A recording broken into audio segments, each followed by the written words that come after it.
Seattle is a large city in Washington state in the northwest of the USA. Today, it's probably most famous for its great coffee and its wet weather. But traditionally, Seattle was a port town. At the turn of the 20th century, most people here made their money from the area's abundant natural resources, and the city's two biggest industries were logging and fishing. Today, Seattle is home to some of the largest multinational companies in the world, so logging is not nearly as important as it once was. But fishing still plays a vital role in the local economy. It is estimated that the commercial fishing industry is worth around $6 billion and employs more than 10,000 people. One employer is the Pike Place Fish Market, which was founded in 1930. The open-air market was initially very successful, but business declined throughout the 20th century. Supermarkets became significantly more popular, and by 1986, the fish market was almost bankrupt. Today, however, business is booming. At its busiest, the market attracts up to 10,000 customers every day. And they don't just come for the fish. The market has become one of the city's most popular tourist attractions. Visitors come to see the famous flying fish and to enjoy the hustle and bustle of a typical market day. Most of all, they come to have fun. So what's responsible for this change in fortunes? The current owner, John Yokoyama, bought the fish market in 1965. For over 20 years, he worked tirelessly and demanded the same of his employees. He was quite strict and severe, but nothing seemed to work. The fishmongers weren't happy, and fewer people were coming to the market. John decided to change his entire management style. He realized that in order to transform the business, he needed to motivate the staff. At that time, I met Jim Berkliff, who brought this new philosophy into the market, and he enrolled me into taking that on. And he brought a new philosophy in the philosophy of being. And since that time, the company has just grown hands over fist. Every year we break records. He wanted everybody, from the manager to the market trader, to feel part of the business. So he created a shared goal and asked each member of staff to make it happen. The goal was simple: to make Pike Place Fish Market world famous. To do this, they decided they weren't just selling fish, they were selling a whole consumer experience. The fishmongers invented games like Catch the Fish. They played practical jokes and started shouting and repeating every customer's order. The more fun the workers had, the more good it did the business. Soon the marketplace was buzzing with the sound of flying fish, laughing customers, and the shouts of the market traders. Before long, the team had achieved their ambition, and today Pike Place Fish Market is world famous, both for its fresh fish and its positive management style. In 1998, the team were featured in a corporate video on teamwork and motivation. This has transformed workplaces across the globe, and the market has been featured in all kinds of books and articles. In 2001, CNN named Pike Place Fish Market as the most fun place to work in the United States.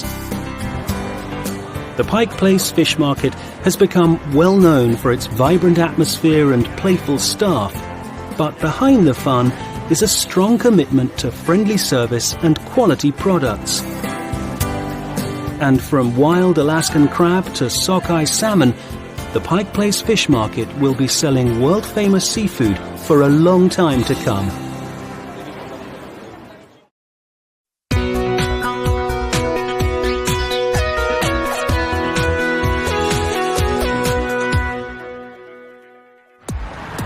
Today, We take for granted how easy it is to transport goods across countries and around the world. With highly sophisticated and complex international ports that provide national road and railway systems with a constant supply of freight traffic, it's hard even to imagine how industries functioned before the internal combustion engine and the rail network. Just as the primary method of moving goods around the world is still over water via container ships, water was also the key to the Industrial Revolution in the 18th and early 19th centuries. Carrying heavy or fragile goods on barges was cheap, safe, and relatively quick. So historically, canals were critically important to the industrial development of the United Kingdom and many other countries. By the mid-19th century, a network of over 7,000 kilometres of waterways had been constructed, linking newly industrialised cities across the UK. The swift construction of these canals was one of the most impressive engineering feats of the Industrial Revolution.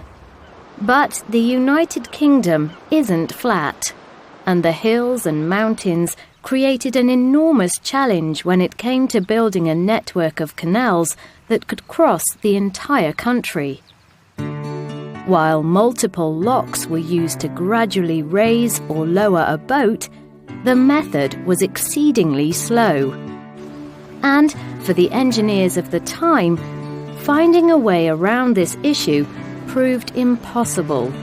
As a result, and with the arrival of the steam train, the supremacy of the canal in the UK was short-lived. So, since the mid-20th century, people in the UK have been using canals mostly for leisure and recreation. Canal-side warehouses have been converted into highly desirable apartments, and, for many people, spending a week quietly cruising through the countryside on a houseboat is a perfect way to spend their holidays. But, unfortunately, the canal network is fragmented, and in many regions, waterways have fallen into disuse. And for many years, this was the story of the historic Forth and Clyde and Union canals between Edinburgh and Glasgow.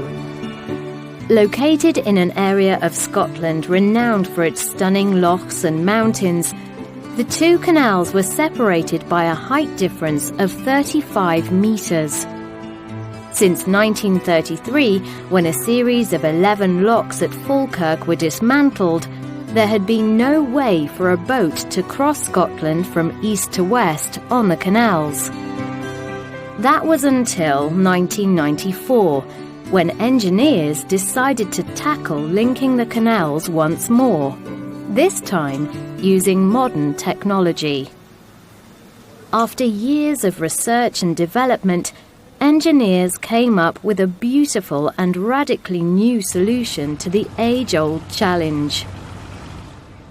This extraordinary structure is the Falkirk wheel, a 35-metre-tall steel rotating boat lift with two gondolas that can lift boats up and down between the two canals in just 4 minutes, using less power than it takes to boil 8 kettles.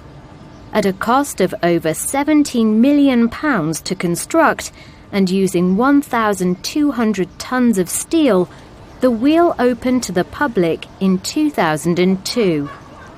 Today, it's a popular tourist attraction, with visitors, young and old, keen to experience the unique sensation of being in a boat and rising up through the air as if by magic. Obviously, it's not magic that drives the wheel. In fact, it's 10 hydraulic motors and a series of linked cogs that turn the massive arms that support a water and boat-filled gondola at each end. All of this is made possible by clever engineering and the application of Archimedes' principle of displacement.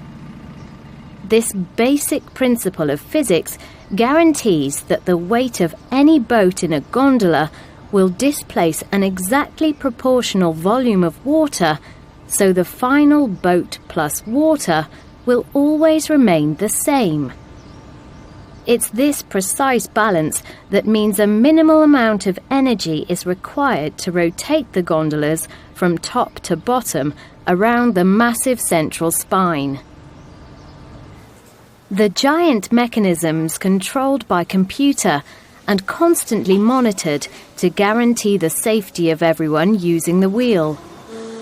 All the moving parts are regularly checked, and the operators are careful to ensure that the wheel rotates an equal number of times clockwise and anti-clockwise to reduce stress on the structure. The Falkirk wheel was built more than 200 years after the golden age of the canal in the 18th century. But it's proof that technology and innovation can breathe new life into old ways of doing things. And who knows, 100 years from now, if we haven't managed to find alternative fuels to address problems with current energy supplies, maybe we'll have returned to using canals for transport. And maybe we'll have more magnificent boat lifts, like the Falkirk wheel, providing an elegantly engineered and energy-efficient solution to an age-old problem.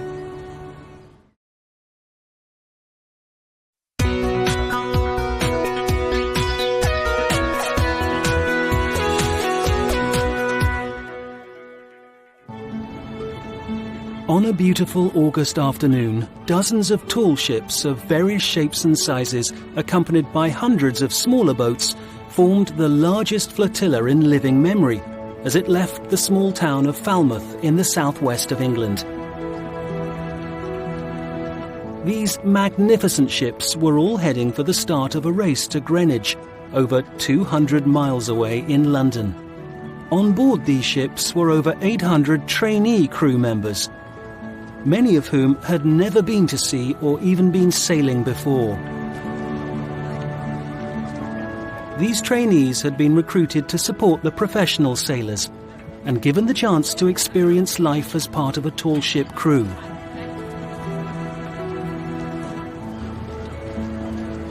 The professional sailors had high expectations of their trainees, as the race would be a physical and emotional challenge and a life-changing experience for many of them. This tall ships race was organised by Sail Training International, a charity dedicated to the development and education of young people through sailing experiences. Over half of the trainees were under 25 years old, and many had difficult backgrounds to overcome. But there was no room on board for troublemakers. If the crew was going to make it, all the trainees needed to be open to new ideas and willing to get their hands dirty. The trip would take them far away from their creature comforts and force them to work together as a team. It's a huge challenge because one of the great powers of sail training is that it goes out of range of the mobile phone, and everybody can see. It's very obvious why everybody has to work together. The sails don't go up unless you all pull together. Somebody has to steer the boat, has to cook, has to wash up, and all the other tasks on board.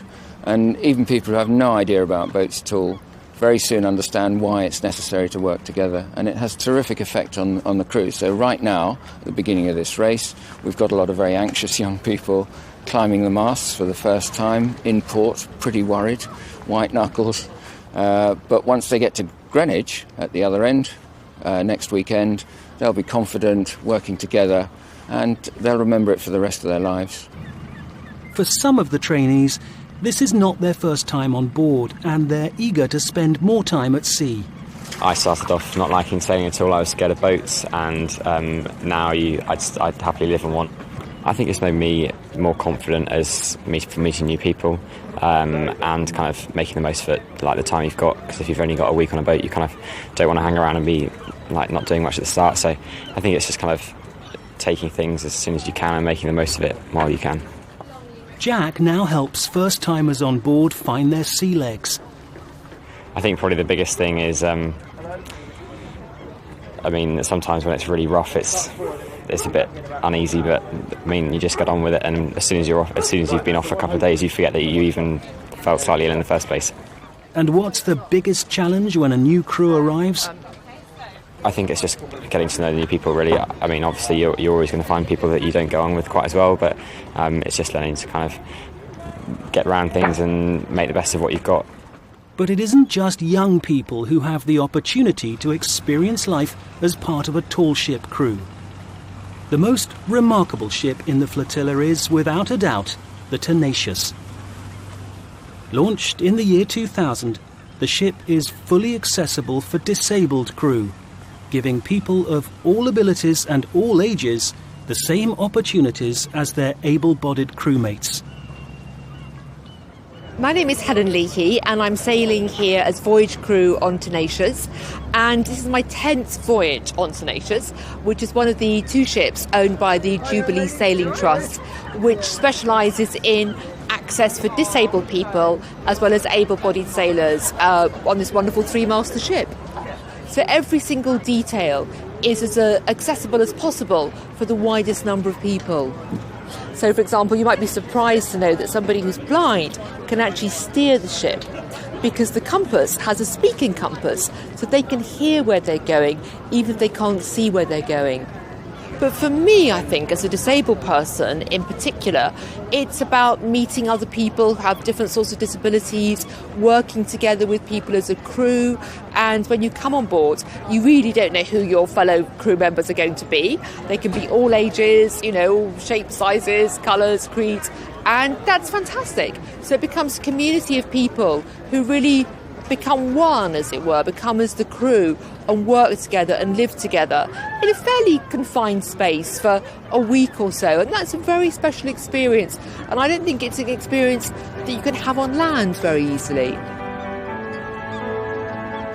The beautiful sunshine and the enthusiastic support of the crowds were a real morale boost for the crews as they embarked on their sailing adventure.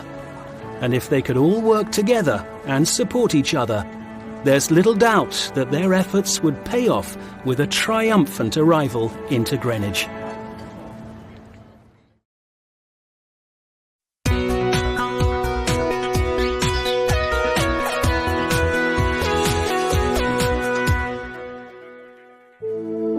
Krista Hook is a retired doctor. She spent the first half of her career working in general medicine and community medicine in the UK. But shortly before her 50th birthday, she trained in tropical medicine, then began working in overseas relief work with the international organisation Médecins Sans Frontières. Why did you move into overseas relief work? I always wanted to work overseas from the time I was very small. When you're aware of all the problems overseas, for some people it's so much easier to simply say, there's something I can do about that. I can go and work overseas and actually do something to help the situation. So why did you choose to work with MSF in particular? Well, Médecins Sans Frontières is an organisation. It is an international and private organisation which works mainly in conflict and with major epidemics and with people who are excluded from healthcare in their own countries. It focuses very much on quality medical care. There is no place for poor medicine for poor people. It appealed to me because I had worked in situations where healthcare was a poor relation in that sometimes less good medicines and less innovative work was done because people could not afford it or it was never done that way before. For me, it is important that the innovative and the good treatment is done for everybody, whether or not they can afford it. And this is what MSF has specialised in over the years. Was it an advantage or a disadvantage to get into overseas work at an older age? Well, it's certainly true that most overseas work is done by younger people. However, when you're older and your family don't need you around anymore, it's often useful to be able to offer the experience and the life experience as well as the work experience, and the fact that you've often worked in a team and you can understand team dynamics, and also that you can understand and respect the people that you're working with. Younger people have the energy and the drive, and it's great to have them. But a mixed team is probably best. Tell us about some of the projects you've worked on. The first time I worked with Médecins Sans Frontières was in Zaire, which is now known as the Democratic Republic of Congo. I went there to work in North Kivu province on a project which involved epidemic preparedness in a very remote area of North Kivu. While I was there, the huge problem of a refugee crisis started, with people coming over, escaping after the massacre and genocide in Rwanda. And in the course of 4 days, 800,000 people came across from the northern provinces of Rwanda into North Kivu province. There was very little there for them. It's a very poor country. They landed on an area in which there was very little water, and the water there was in the lake was contaminated with cholera. So the cholera epidemic started within a few days and swept through these thousands of people with a very, very high death rate in spite of all the efforts of both MSF and many other international organizations. I've also worked in Uzbekistan and some of the other Central Asian republics where there is a very big problem of drug-resistant tuberculosis, which is spreading rapidly. Latterly, I was working much more with malaria. Malaria is still a huge problem worldwide. There are millions of cases every year, and there are hundreds of thousands of young children, especially children under the age of 5, who die every year from malaria. What challenges did you encounter? There are a lot of challenges working with MSF. For example, when I was working in Congo during the cholera epidemic, we would leave our team house in the morning, having hopefully had enough to drink, but not be able to put your hands anywhere near your mouth for the whole of the day because of the risk of catching cholera from your contaminated fingers. There were not enough gloves, there was nowhere to wash during the day. So that was always a real risk.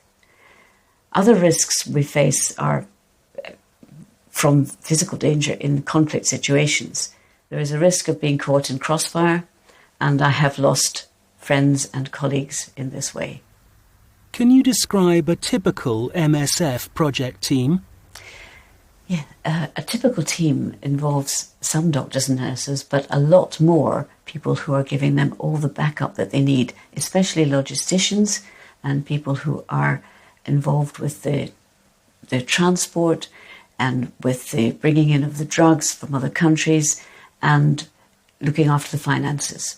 And while the majority of the work in the field is done by staff who are recruited in the region, we also find it important to have staff coming, international staff, because of their objectivity and neutrality in the political situation where the conflict arises. Give us your happiest memories from your work. Some of the happiest times were seeing children recovering from severe malnutrition. These children can come into a feeding centre really utterly miserable with their hair falling out, very pot-bellied, skinny arms, skinny legs. And within a few weeks, they can be properly nourished, happy. That's the great thing. They get happy again, and they are able to walk and to walk off home with their families. Do you have any regrets? About my work, no. I always wanted to be a doctor. I always wanted to work overseas. I have been one of these very fortunate people who have never regretted my decision and have never regretted being a doctor.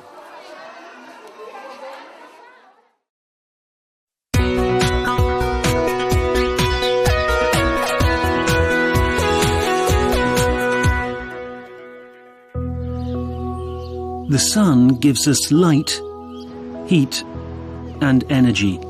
In short, it gives us life. Mankind has always been aware of the sun's importance. Ancient civilizations worshipped it as the giver of life, and it has been a powerful symbol for cultures across the world for thousands of years. But until recently, we knew very little about it. The discovery that the Earth revolves around the sun rather than the other way around was a turning point in our understanding of the universe. Since then, many people have worked tirelessly to find out more. Today, we know that the sun, which is around 150 million kilometers from the Earth, is a massive ball of gas around which the rest of the solar system orbits. It is made of 92.1% hydrogen and 7.8% helium, and burns at around 15 million degrees Celsius at its core. For millennia, people have harnessed this extraordinary energy. Early societies built their homes to maximize light and heat, and even the earliest farmers knew the extent to which crops and livestock depended on the sun. But more recently, we have developed a different use for solar energy: to produce electricity. For over a century, we have produced most of our electricity using fossil fuels, and today traditional sources such as coal, oil and gas provide 86% of the world's energy. It's a huge industry, and each year we produce 7.6 billion tons of coal and over 34 billion barrels of oil every year. But this supply is about to peak and will soon decline.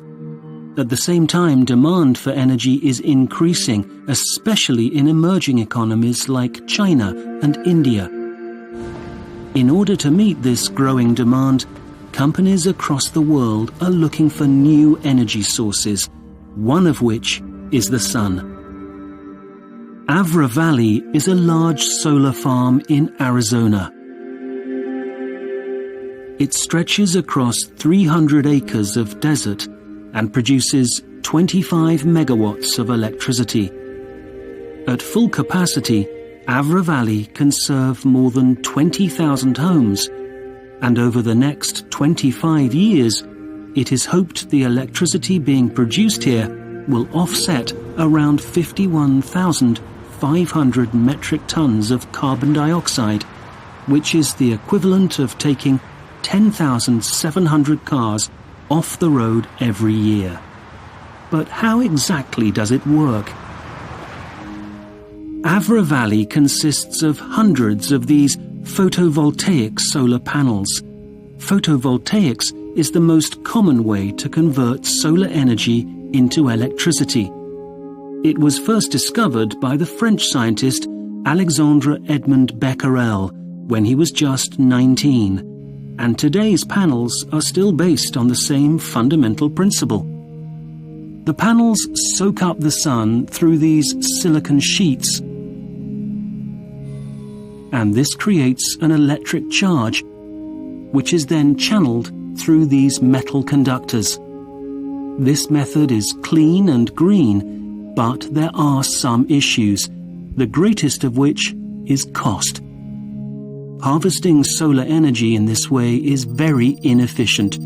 Only around 23% of the sun's energy is converted into electricity. By the time it reaches the electricity grid, this will have reduced to a mere 15%, meaning that 85% of the sun's energy is wasted. These panels are also very expensive to produce and maintain, meaning that at the moment, solar-generated electricity is much more expensive than that produced by coal, oil or gas. But things are changing. Over the last few years, the cost of solar panels has reduced by around 70%, and it is due to fall even further in the future. Huge solar plants like Avra Valley can also produce cheaper solar energy thanks to their larger economies of scale, making it much more economically viable for energy companies to buy and sell solar-produced electricity. The sun is by far the greatest source of energy on Earth, but scientists are still working on unlocking its full potential for electricity production. Avra Valley is at the heart of this mission. The workers here hope that if they can produce enough affordable electricity, they can make solar energy a realistic alternative to fossil fuels, helping to create a brighter, cleaner future that we can all enjoy.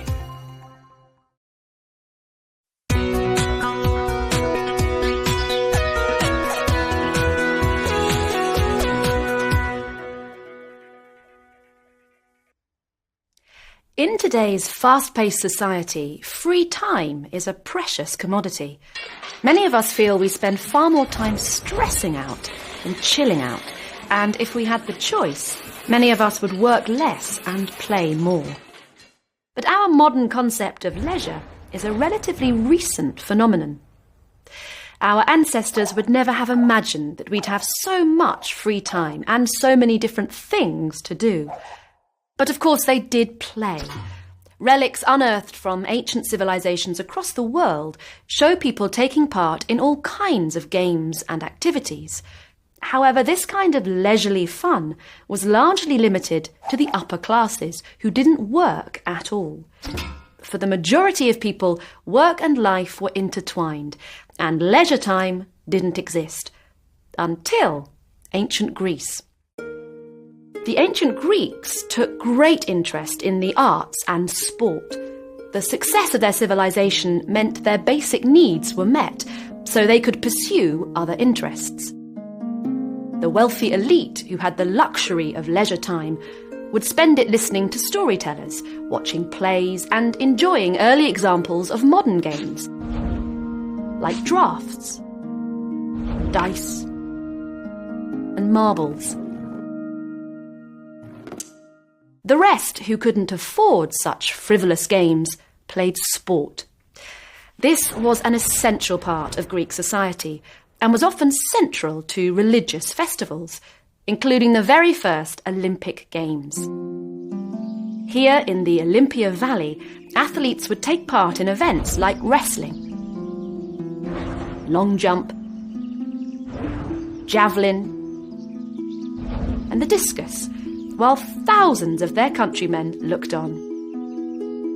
They would have travelled across the country to watch, and experts estimate that a single event could attract more than 50,000 spectators. As the Greeks gave way to the Romans, the role of ritualised sport changed. They also used it to worship their gods, but it was viewed less as entertainment and more as a training ground for future soldiers.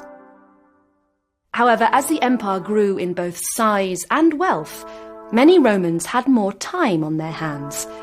They demanded to be entertained, and thousands of people would pay to watch acrobats, musicians, and, of course, gladiators in amphitheatres across the empire, the most famous of which was the Colosseum. These large-scale spectacles disappeared with the decline of the Roman Empire. Over the next 2,000 years, few people had the time or the money to do much other than work. Of course, people played games and had fun, and if you were to look at most civilizations during this time, you would find early versions of most modern sports. But these activities were ill-defined and differed from place to place. It wasn't until the Industrial Revolution that leisure once again became organised. This was an era of great change. People moved from rural villages to big cities and worked in factories rather than farms. While people had always rested on Sunday, some now had Saturday afternoon off too. With this newfound time and hard-earned cash, people started to enjoy themselves. During the day, they played newly codified sports like football, rugby, or basketball. And improvements to transport infrastructure meant people could also travel to support their local team. In the evenings, they went to the theatre or to dance halls.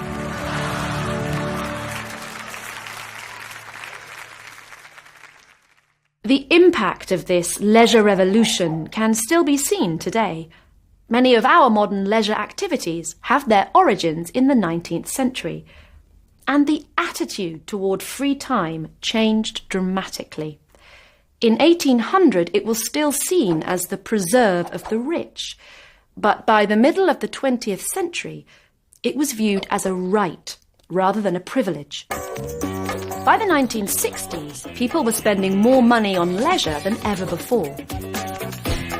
New employment laws recognised people's right to free time outside of work, and increased income meant they had more money to spend. The era of popular culture had arrived, and people started to take their free time activities as seriously as their work time. Today, most of us fill our free time with a wide range of hobbies and interests. But it seems another revolution is underway. The Industrial Revolution created a routine that clearly divided our work time from our free time. But this is changing. Some of the biggest companies in the world pride themselves on offering fun activities in the office, while many of us find ourselves working in the evenings and at weekends. So we play during work time and work during playtime. This is redefining our concept of leisure time. And who knows how it will change in the future.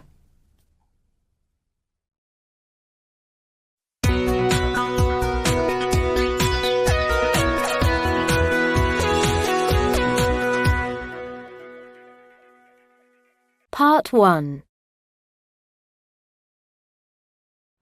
Dr. Mike Browning is a psychiatrist and researcher at the University of Oxford. His research interests include a focus on finding new treatments for people who suffer from anxiety and depression. So, Dr. Browning, can you tell us what your research is about? So my research looks at why some people might develop illnesses such as anxiety and depression, and how those treatments for anxiety and depression might work. And why did you become interested in this area? So I'm a psychiatrist. I treat patients with a range of disorders, including anxiety and depression.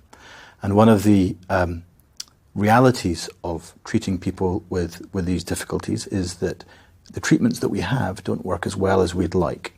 So I do research to try and understand why people become anxious and depressed in the first place, and then I look to see whether I can use that knowledge to try and improve the treatments for these patients, so that in the future we'll have treatments that work a little bit better.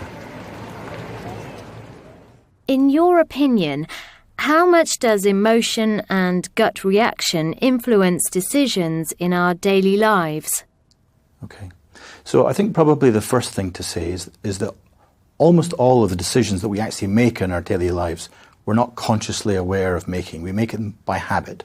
So if you think of the example of driving to work, for example, every drive you take involves making hundreds of decisions. So how fast to go, which pedal to press, whether I turn left or right. And you're not aware of making pretty much any of those decisions. They happen by habit and automatically. And so as you can imagine, your emotions or the way you feel will influence a number of those decisions. So, for example, if you're feeling really happy and buoyant, you might drive a little bit faster, and if you're sad, you might drive a little bit slower. And the other thing I think influences those decisions is what you described as gut reaction. So some of the complex decisions you make, for example, if you're thinking about driving to work, you might be at a junction and you might have to decide when it's safe to go. Now, there's a couple of ways you could make that decision. One is to calculate exactly where every other car is, what speed it's going, where it's going to be in a few seconds, and decide whether it's safe for you. Or the other is just to look and just get the feel about when it's safe. And almost everyone does the second. It's the second way of making decisions, because that's much more efficient and much quicker. So all those decisions are influenced really by your gut reaction, rather than really thinking out each decision to its logical conclusion. Do you think that going with our gut feelings and emotions leads us to make better decisions? Yeah, so there's clear examples when emotions will be quite useful and help you to make a decision, maybe a better decision or make the right decision more quickly. But there are other contexts where it's much better not to be driven by your emotions and where a more considered, thought-out approach is probably the best approach. So if we take an example, if you're walking down the street and a tiger jumps out in front of you, then you're likely to feel fear. And one of the reasons that people feel fear is that it gets you ready to run away or to fight and scan your environments for threats and all the things that are a really good thing to do if a tiger jumps out.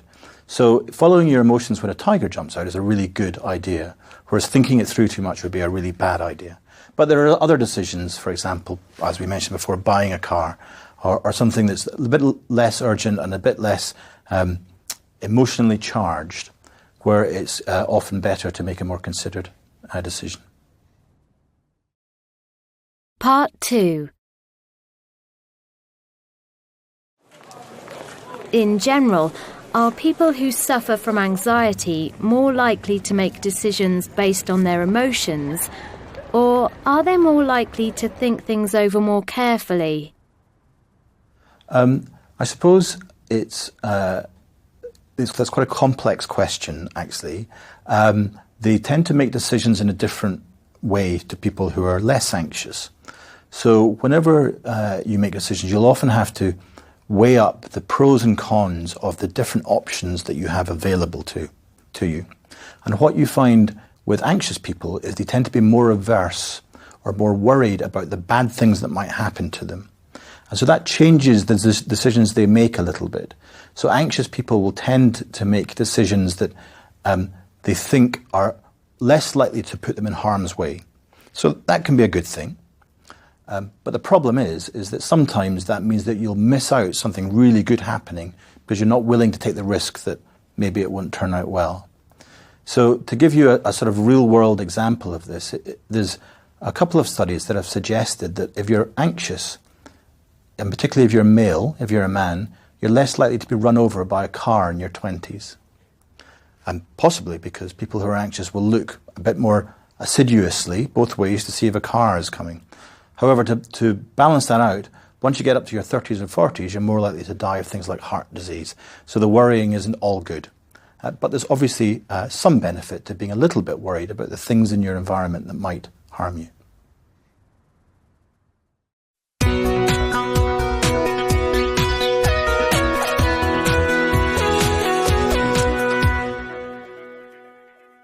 Part 1. Bags, bottles, food packaging. Plastic is everywhere in our modern world, and it quickly becomes rubbish. For example, in the USA alone, around 90% of plastic packaging is used only once, and around $8 billion worth of the material is thrown away every year. But plastic isn't biodegradable, and a lot of it ends up in our oceans. This is a huge threat. According to scientists, there are more than 5 trillion pieces of plastic in the ocean, weighing an astonishing 269,000 tons. This kills more than 1 million seabirds and 100,000 marine mammals every year. All this plastic drifts along the ocean's currents, trapping other debris, and eventually coming together to form into huge islands of waste. There are 5 such rubbish islands in the world today, and according to some experts, the largest, often referred to as the Great Pacific Garbage Patch, is twice the size of Texas. Part 2. Of course, we need to look at reducing the amount of plastic we produce, But it's also crucial we look at reusing and recycling the plastic that already exists. Borreo is a small business that makes skateboards out of recycled plastic. It is based in Chile and takes its name from the native Mapuche word for waves. The company's founders, Ben Canepers, David Stover and Kevin Ahern, are all keen environmentalists, and as surfers they spend a lot of time in the ocean, frequently encountering plastic waste, much of it from local fishing boats. The fishing industry accounts for an estimated 10% of the ocean's plastic pollution. Fishing fleets across the world often discard used equipment such as lines and nets into the water. Over decades, this has had a devastating effect on both the ocean and its sea life. These nets are large and don't break down, so anything from small sea creatures to dolphins and whales can get caught up in them. In Chile, fishing is a huge industry. It creates a lot of employment and is a major source of income for many people. But it's also caused a lot of damage to the country's stunning coastline. For local fishermen, disposing of worn fishing nets is expensive, so more often than not, they will simply throw their waste overboard because it's quicker, easier, and much, much cheaper. Borreo's first mission was to encourage these fishermen to stop doing this and to keep and collect their old nets instead. To do this, they distributed collection bags around 3 fishing villages on the Chilean coast.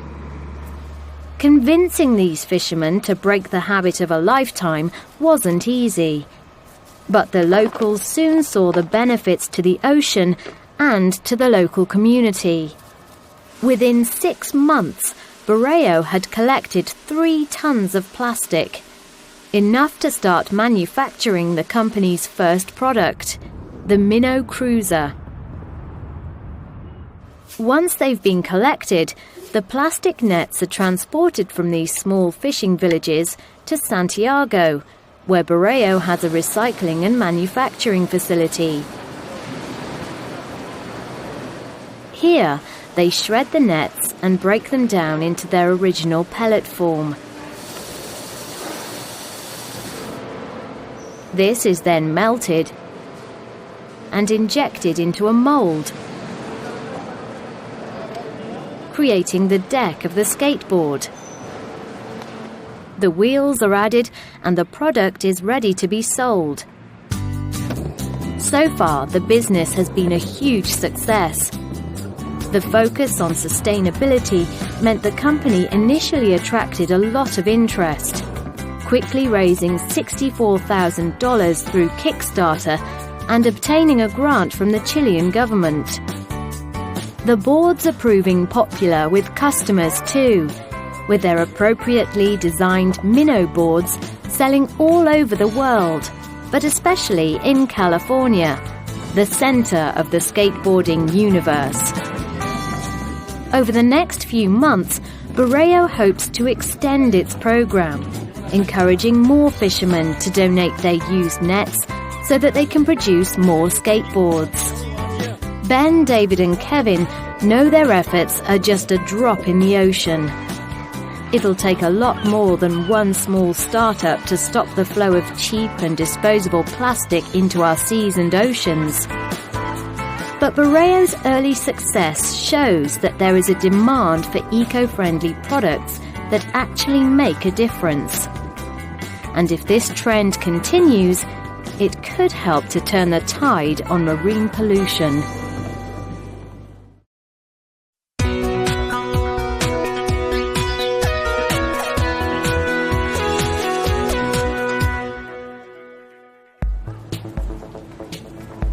For centuries, universities were almost exclusively for the wealthy and the privileged.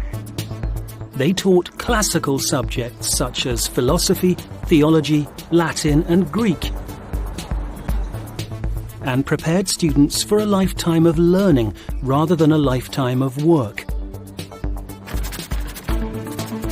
But in the 19th century, the Industrial Revolution created a demand for people with practical knowledge. Suddenly, the world wanted scientists and engineers rather than philosophers or theologians. To meet this need, a new kind of institution emerged, known as a technical college. Here, students could further their education while acquiring skills and technical knowledge relevant to their chosen career. ETH Zurich, established in 1855, was the first such institution in Switzerland. Today, it has around 18,500 students from over 110 different countries. It is a leading centre of science and technology and is regularly rated as one of the top universities in the world. For over 160 years, it has linked academia with industry, a tradition that began at the height of the Industrial Revolution. Professor Nicholas Spencer, president of the ETH Research Commission, explains why. There was a growing feeling in the country that there was a need for teaching engineering. The rest of Europe was building railways, and there was a danger they were going to build them around Switzerland. And if Switzerland wanted to be part of this developing movement, then Switzerland needed railways, they needed engineers, they needed tunnels. And the problem was there weren't any engineers. And the universities at that time said they weren't prepared to teach engineering, mostly for cost reasons, and they said the responsibility was with the federal government to found an engineering school, and that's what we became. However, the university quickly grew. Today, it is spread across a number of campuses and offers a wide range of subjects across 16 departments. We have the full range of engineering subjects, mechanical engineering, electrical engineering, etc., and civil engineering, of course. And then we have all the natural sciences, chemistry, physics, biology, and then we have sciences that are somewhere in between, like the earth sciences or material science, my own area. And then we do also have some support areas in the humanities. So we have full professorships in areas such as literature, but these are really intended to be rounding out the education of the engineers and scientists rather than offering a full program in those areas, which is what is done by the more classical universities in Switzerland. Over the last 160 years, ETH Zurich has grown from a small specialist college to one of the most prestigious universities of science and technology in the world. It has produced an astonishing 21 Nobel Prize winners, including the 20th century's most famous scientist, Albert Einstein.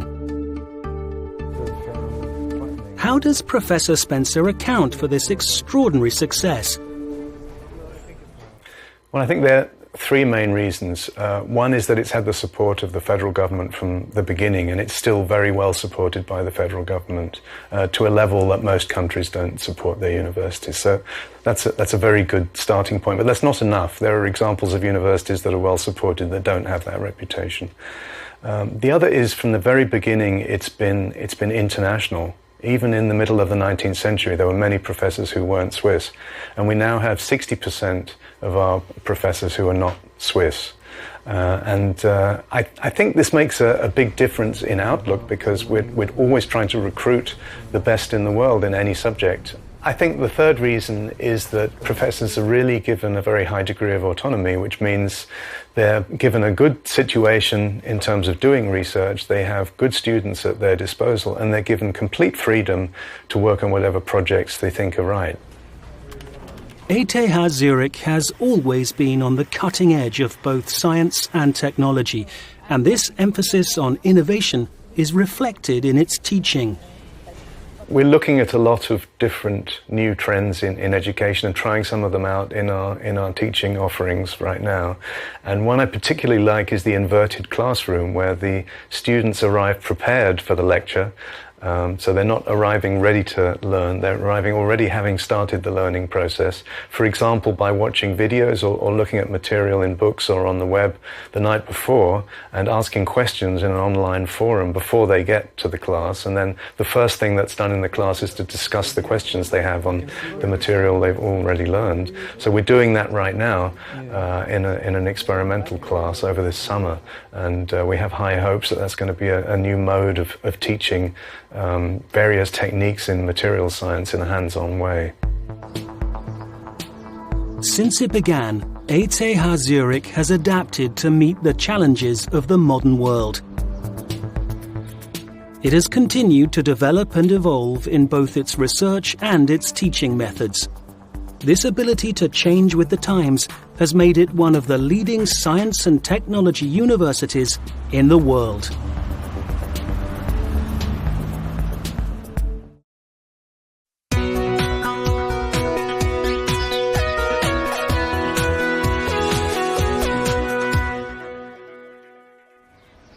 Hello and welcome to The Yard, the centrepiece of a housing project just outside Bristol in the UK.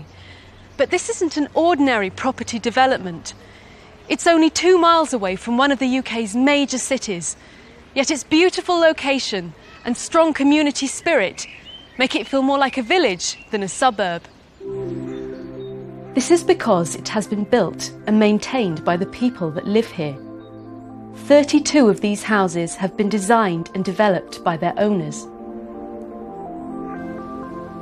This row of terrace houses and this apartment block, home to 6 flats, the Wild Goose Space Community Centre and 3 offices, were planned by the Ashley Vale Action Group, the organisation that runs the development.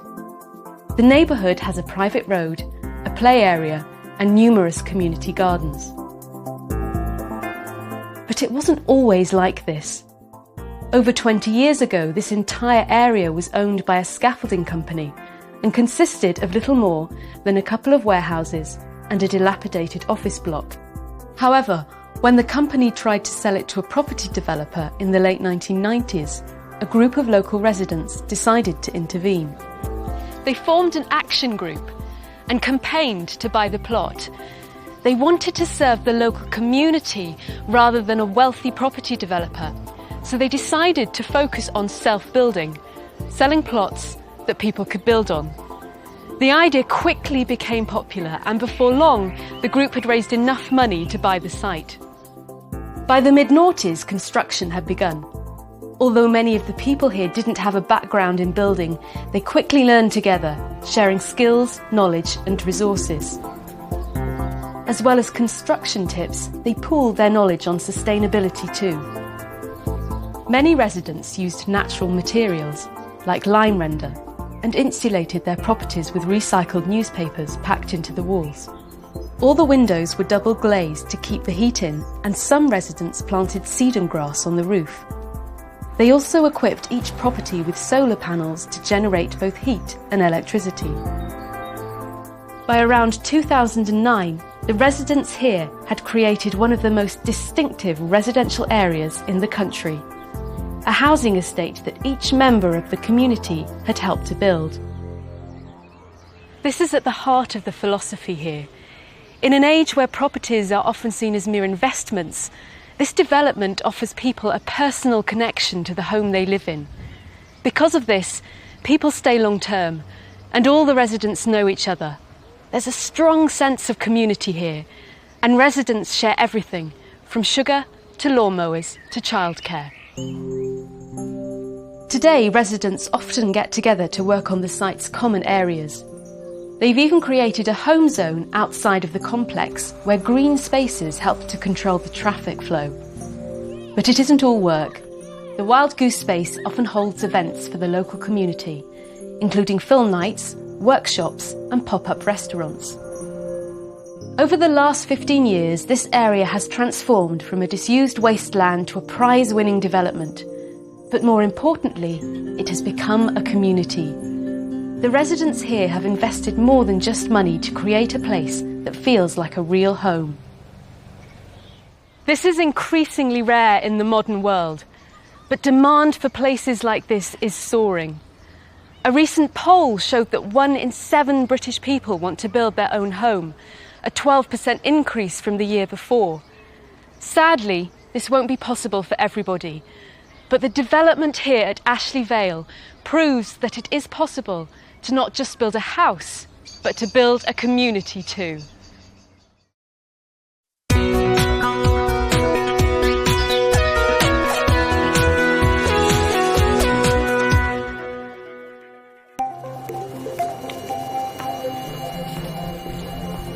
Chinese New Year is one of the world's biggest festivals, celebrated by around 1/6 of the global population. The largest festivities take place in China's major cities like Shanghai and Beijing. But there are parties wherever Chinese people live. So today, Chinese New Year is a truly global phenomenon. The start of this 15-day festival depends on the moon, but it's usually sometime between January the 21st and February the 19th. Its origins lie in the 14th century BCE, when the legendary Yellow Emperor Huangdi created the first Chinese calendar based on the movements of the moon. Although China has used the Western Gregorian calendar for over a century, it still celebrates the ancient Lunar New Year. Over the last 3,500 years, numerous traditions and customs have developed around the New Year. Many of these are still observed today, and at the heart of these celebrations is the family. In the lead-up to the festival, almost everybody tries to travel to the family home, no matter how far away they live.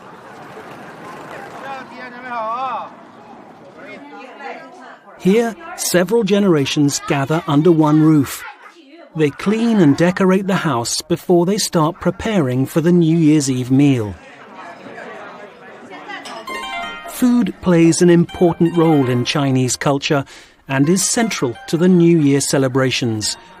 In traditional Chinese style, families gather to share different dishes and to chat about the year that has passed. The food is often symbolic too. These jiaozi dumplings, for example, are an important part of any New Year's meal. Their crescent shape, which is reminiscent of the gold ingots once used in ancient China, represents the wealth and prosperity of the family.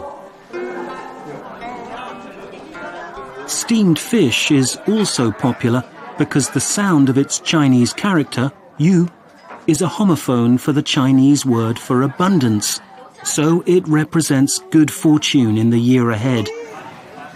Whole roasted chickens or ducks stand for the unity of the family. Noodles represent long life, and special desserts symbolize the sweetness of reunion.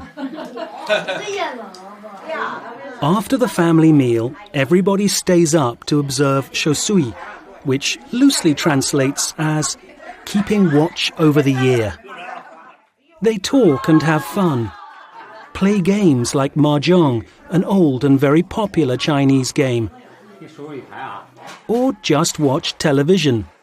Most people watch China Central Television's New Year's Gala, which runs from 8 p.m. to midnight and is the most watched show on the planet, with an estimated 800 million viewers. Then, just as the clock strikes 12, everyone rushes out to watch the fireworks. Fireworks are an important part of Chinese culture. Gunpowder is said to have been invented here around 2,000 years ago, and today the country makes around 90% of the world's fireworks. Huge displays are now central to the New Year's celebrations, and almost everybody participates. Traditionally, they were lit in order to scare away a mythical beast that terrified rural communities. But today, most people come for the incredible spectacle as millions take to the streets and fireworks light up the night sky. The following day, New Year's Day, is a time for reflection. Many families go to the local temple where they observe a variety of ancient customs. They burn incense in memory of their ancestors, pray for good luck in the year ahead, and ring a small bell to ward off the evil spirits of the year gone by. Gift giving is also an important part of Chinese New Year, and again, luck is a central theme. People use red envelopes to exchange money with loved ones, especially children, and to give offerings to the temple. These gifts are called lucky money because, according to ancient Chinese tradition, red is the colour of good fortune. At over 3,500 years old, it is hardly surprising that Chinese New Year has changed a lot since it was first created. But wherever they are in the world, many Chinese people still observe the same ancient rituals, customs and traditions. People still wish for good luck and try to banish evil spirits. They stay up late to keep watch over the year. They light fireworks and give each other lucky gifts. But most importantly of all, they still reunite with their families to remember the past and look forward to the future.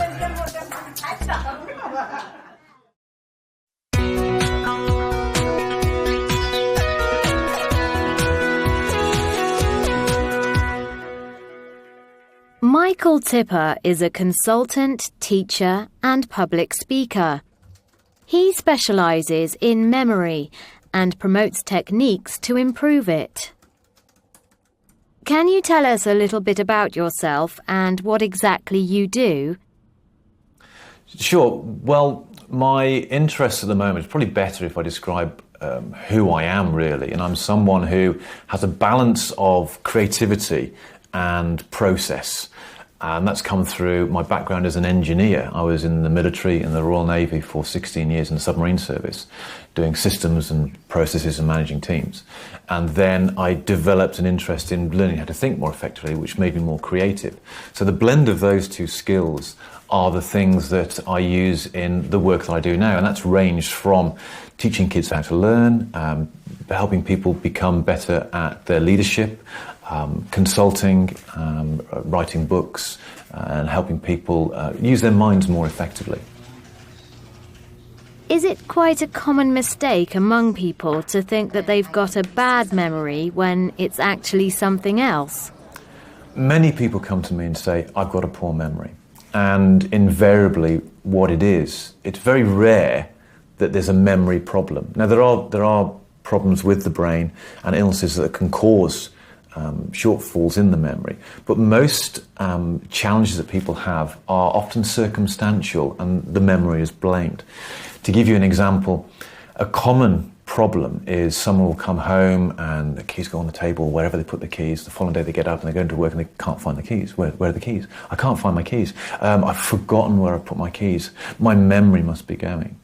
And they blame their memory. When in reality what's happened is that when they've come home from work, they've been thinking about something else. They put the keys down without consciously thinking about it. And so when they come to consciously think about where the keys are, they were never involved in that process in the first place. And so it's a concentration thing. What sort of techniques do you use to help people to train their memory and develop better memory skills? The techniques for remembering things vary depending on what you actually remember, want to remember. So broadly speaking, what you're looking to do is take something, and the principles of memory are, first of all, you use your imagination, and then you use your imagination to create an image that is memorable. Then you use association to link it to something that you already know. That, broadly speaking, is how memory works. So if we take something as simple as a shopping list, for example, you can create a filing system in your mind. So, for example, there is one where we call it the number rhyme system. So 1, 2, 3, 4 to 10, we take a word that rhymes with 1 sun, 2 shoe, 3 tree. So that your filing system for the third item would be an image of a tree. If on a shopping list item number 3 was some smoked salmon, for example, you might see your picture of the tree covered in smoked salmon. It's a bizarre image. It's unusual, particularly if it's big pieces of smoked salmon. So those are the principles that you apply, the imagination and the association, and you make it outstanding. So you make this really weird image that's likely to be easy to recall. So having created that image, when you're in the shops and you go through, okay, I've got item number 1, which was linked to your image of the sun, item number 2, which was linked to your image of the shoe. Oh, what's item number 3? Okay, oh, it's a tree, smoked salmon. Get my smoked salmon. So that, in principle, is how most of the techniques work. And there are a variety of ways to create that filing system. So number rhyme, I've just said. Number shape. So numbers, so 2 could look like a swan. 4 could look like the sails of a yacht. 5 could be a big hook. 6 could be the trunk of an elephant, for example. Then beyond that, you get into more sophisticated systems that start playing around with the number systems. You then start looking at things called, some of these techniques are very old. There's the Greek loci system or the Roman room system. They're the same system. So the room that we're in, for example, now could be a filing system. So we have the sofa, we have the chair, we have the fireplace, we have the window, we have the door.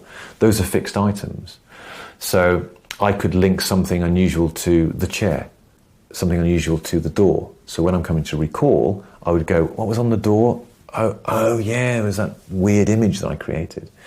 So that's fundamentally how it works. Now, there are other variety of techniques as well. Mind mapping is a very powerful memory tool as well. So if I gave you some information that was across several pages of text and then gave you the mind map, or it said to you, mind map that, the process of you doing that, because you're analysing, because you're synthesising, because you're summarising, because you're organising, will create a memory trace that is more than if you just copied.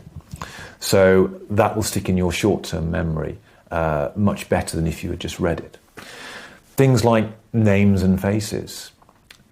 The problem that most people have with names and faces is that they never get the name in the first place because of the introduction. So the shaking of the hands, they're too busy saying their own name, they never hear the other person's name, so they never remember it, but they blame their memory. So just giving someone the process of how to introduce themselves and what to do is an example of another technique. And there are things like mnemonics as well. So how do you remember the colours of a rainbow? Richard of York gave battle in vain is an example of that. And there are there are numerous examples of those.